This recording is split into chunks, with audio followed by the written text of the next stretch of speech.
How you doing, everybody? This is Billy Herrington, and I'm representing Jimmy Z's Productions. And welcome to our Muscle Fest. I'm here in LA for the next couple of days. I'm going to be hosting a show for Jimmy Z over at the Fault Line. I'm glad you all could make it, and I hope you enjoy the show. Where have you been? Well, actually, for those of you in the know, I've been out of the industry now for about 3 or 4 years. It's a self-imposed exile, if you would, just focusing on other aspects of my life. I left the industry pretty much on top of my game, finishing All Worlds Conquered, highest rated porn star and paid porn star in the industry at that time. I felt that like my life was pretty much out of balance, so I left the industry and I got into carpentry, and I just focused on other aspects of my life. And when presented with this wonderful opportunity that I'm grateful for, to host a show with such wonderful talent, I just thought that, you know what, I'd make good on the offer and see my fans from LA and see how it goes. So have I have a lot of fans been wondering where you are, and do people still try to keep in contact with you, your fans? Well, you know what, to be honest with you, I mean, when I say I dropped out of the industry, I completely dropped out of the industry. I dropped out of the internet, I dropped out of the circles, I was really unable to be contacted. And it was for my own doing. I just had a spiritual journey that I needed to go on. And I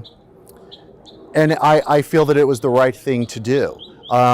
It's wonderful to be back in LA. We all went out to dinner last night, and just meeting all my fans all over again. It's just a wonderful warmth and a positivity that really I really miss. So I'm really looking forward to giving back to the community tonight and putting on a wonderful show for you guys. So you think you've evolved, like from a porn actor to what do you describe yourself as now? Well, to be honest with you, I'm no longer in porn, so I don't describe myself as a porn actor or in the porn industry. I am a carpenter by trade, and in the building industry, and that's where I'm going to remain. That segment of my life, that journey, if you would, was a sexual exploration that was wonderful. I'm glad I took, and I had a lot of fun doing. It was really in little increments that I had started off. I started off doing print work first for Colt, and built up my reputation through them, and then slowly and surely went into the industry. Before doing mainstream hardcore films, I did a lot of work for Can-Am wrestling films, and also some body worship films. So my fan base was pretty broad. And when I was able to get into the more mainstream industry, if you would, it really worked for me. My fan base was wider, and I got a lot of love out of that. Well, I've been working out now for primarily, especially when I was in the industry, for about a good 10 years. And it's really funny how I got into it. Not a lot of people know this, but I was actually really skinny growing up as a kid, and I was about 21 years old, and I was in love with this woman, and she'd actually broken up with me for a bodybuilder. And for whatever reason, I guess ego or self-esteem, I immediately found myself in the gym. And at the time, I had long hair, leather jacket, a rock and roller. And pretty soon that began, as soon as I hit the weights, my body just began to react. And the hair got cut and the body got shaved, and my body began to react very well to the weights. And unbeknownst to me, I had genetically gifted symmetry. And from there, I went into a few little competitions, nothing on a national level. And but I love bodybuilding. It's just something that I fell into, and that's the reason why I fell into it. So it just came naturally to you. You saw progress pretty easily? I saw progress pretty easily, and right off the bat, unbeknownst to me, because prior to that, I had done martial arts, I had done boxing, and most of these skills, although fighting, have absolutely nothing to do with building or retaining muscle. And the moment I began that process, maybe it was my background of martial arts and boxing, or the dedication that I learned therein, that created this discipline, and my body began to react fantastically to to working out, as you can see. Do you still practice martial arts? Do you still? It's something I don't practice martial arts at all, and it's something that really the kind of martial arts that I learned wasn't really something that you practice. It's something that you lived, and it's something that'll be with me for the rest of my life. I learned from a very early age, since I was 5 years old, and I put it down when I was about 21 and got into bodybuilding. But did you ever teach any? Did you ever have any students or anything? I had plenty of students, as a matter of fact. I wouldn't consider myself a sensei, but I competed AAU, which is the Amateur Athletic Union. It's the governing body for the Olympics. As a matter of fact, I placed 4th in Hyannis, Massachusetts in 1986, in Kumite in my division. Not a lot of people know all this stuff, and that's my background. So you're talking about discipline. How would you say your life would have been without martial arts? Well, it's really hard for me to speculate that. That's really an interesting question. I would probably say that the training that it gave me was more emotional and more spiritual and more grounded than it was more physical, if you would. There's a whole other side to martial arts, Bushido code, if you would, and that's the discipline. It's a form of respect, if you would. Was there anything when you started training that didn't develop as well as you wanted to? Like, did you have trouble? Yeah, believe it or not, immediately my legs were really a weak point. I'm a tall guy. I'm 6'1", and right now I'm about 255. But at the time, at 6'1", I'd say I was about 170 pounds, 175 pounds, quite lanky, if you would. So it was hard for me to pack on that weight as opposed to maybe a shorter squatter bodybuilder with a shorter, more compact physique. But I find, though, to be honest with you, over time, if you're able to pack on that muscle, the symmetry is that much more beautiful on a larger physique. And you're less shorter and compact. And although that doesn't work perhaps for more of a competitive bodybuilder today, it certainly works for aesthetically pleasing to the eye, or at least so I've been told. So when you develop this new body, did the exhibitionist in you come out? I read in old interviews that you took nude pictures on a beach and some girl sent them into Playgirls. That's actually how.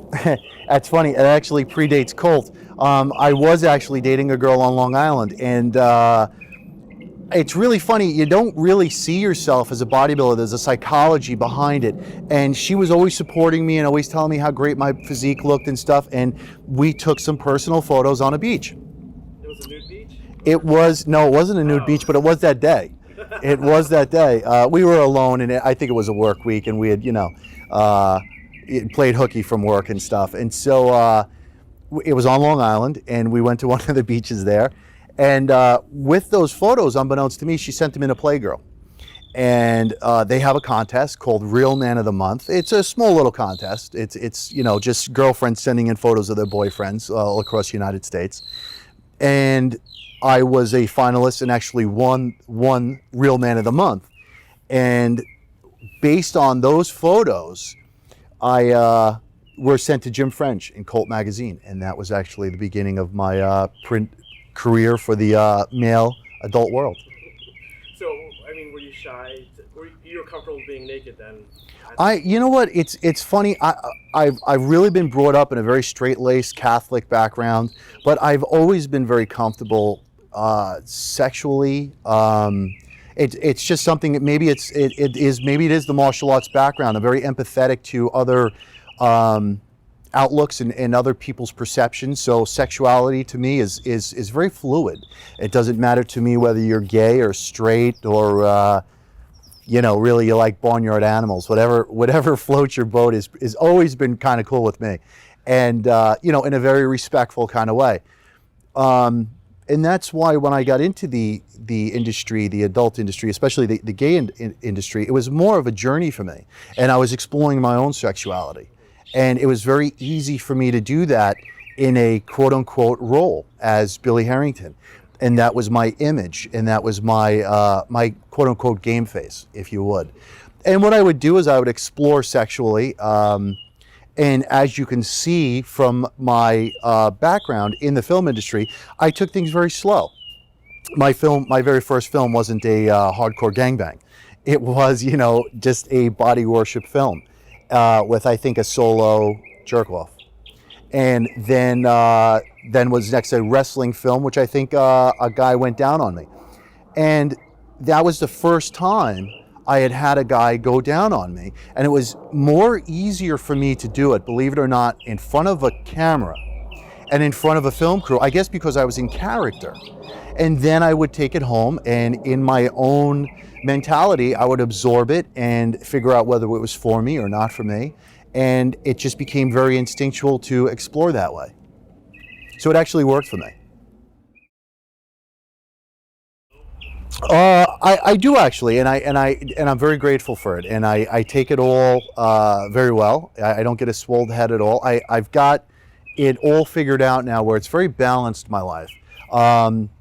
I take it for what it's worth. It was who I was, and it's what I did for X amount of years, and I reflect on it very fondly.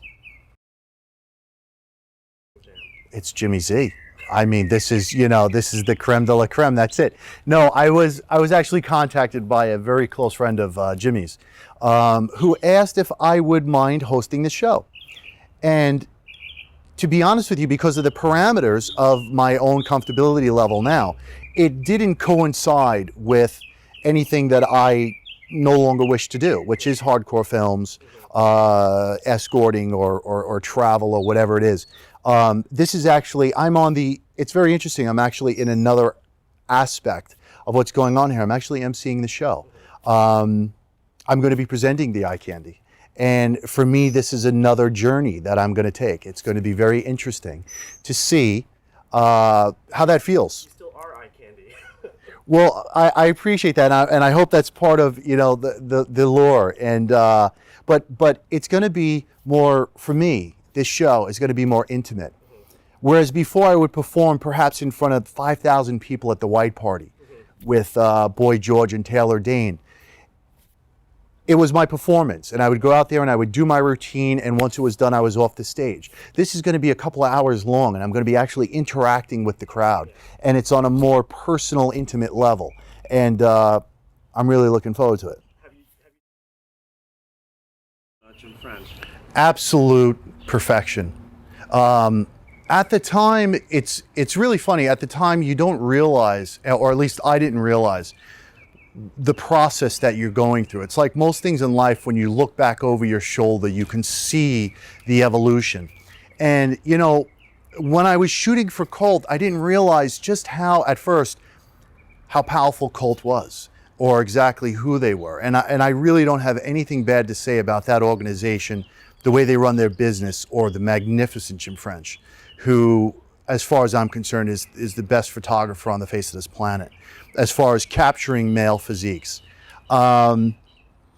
Looking back over it, going through the process, the first couple of times I was flown out there, he was just a photographer, and I was able to see some of the work that he did, and it's absolutely amazing. I think what separates Jim French from the other photographers is that he can create something even when it isn't there.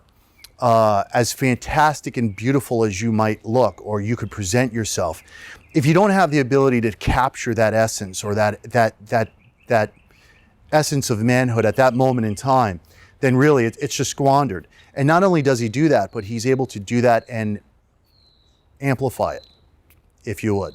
And so I had a very fun time doing Colt work, and actually flown out to Los Angeles quite a few times. It was really the base of my print work, and what I'm really most proud of is my Colt work.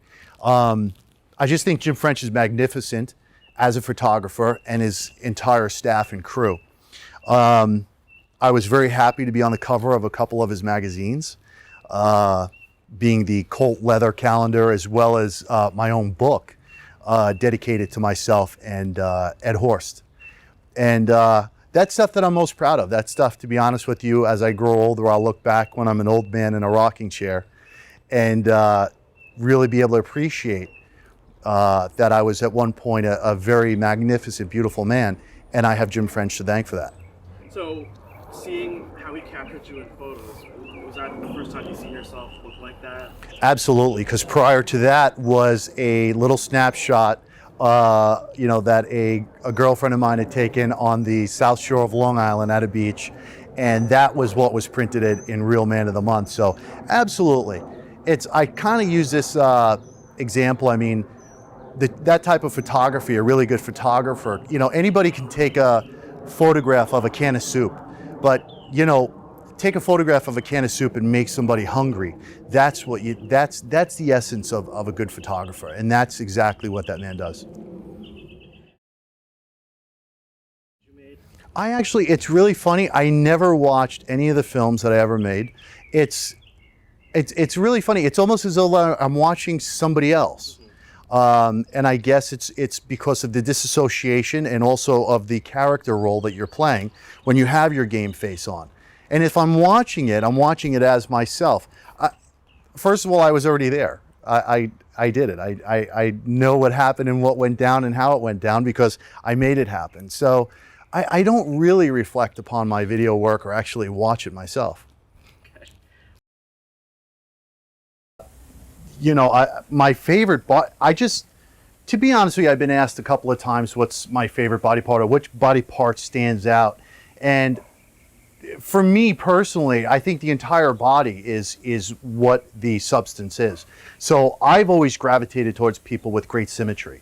I found a person who has overwhelming legs or overwhelming arms, for that matter, really looks out of balance. So I've always liked guys like Bob Harris, of that ilk. So when you step back and you look at the entire physique, it just flows. It's aesthetically perfect or aesthetically pleasing to the eye.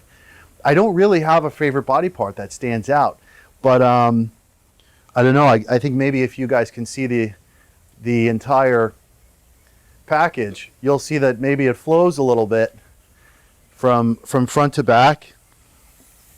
And I think for me, that's what counts. I like to do like maybe a double bicep shot for you guys, and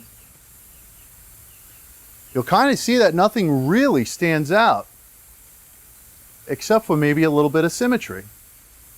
And for me, that's what it's all about. What do you get complimented about the most? Boy, that's a trick question. Boy, I got an answer for that, but it's a little X-rated. But all depends on my co-star. But I don't know. I guess maybe, to be honest with you, probably things that people wouldn't really expect, and that would just be maybe a little bit of professionalism and respect for my co-stars, which really goes a long way.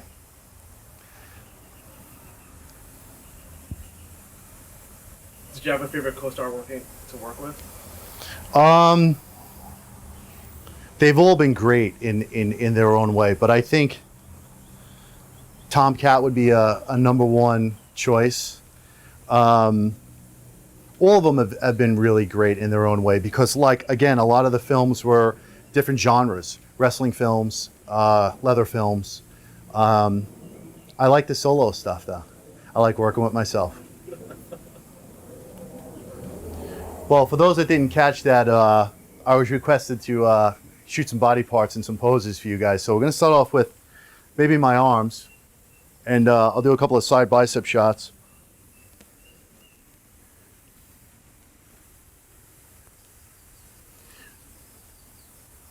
Maybe a little tricep.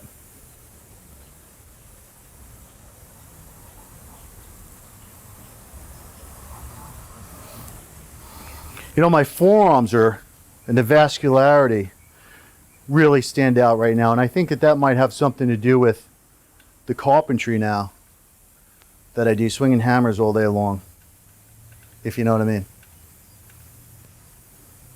So you have a good grip. You have to ask my my co-stars, but I like my grip. I think I got a pretty good grip on things.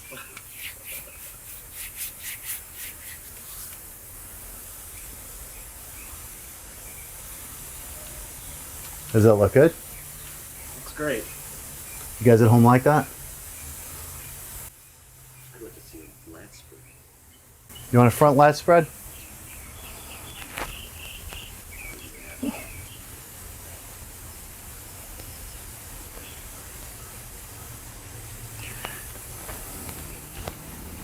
Do a real lat spread for you guys. Now you're focusing on my lats, not my ass, right?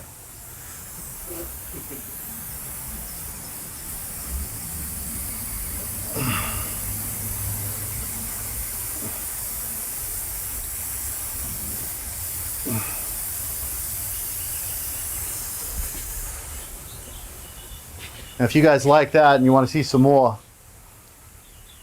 watch later on during the film, or come visit us at jimmyzproductions.com. See the fun we have.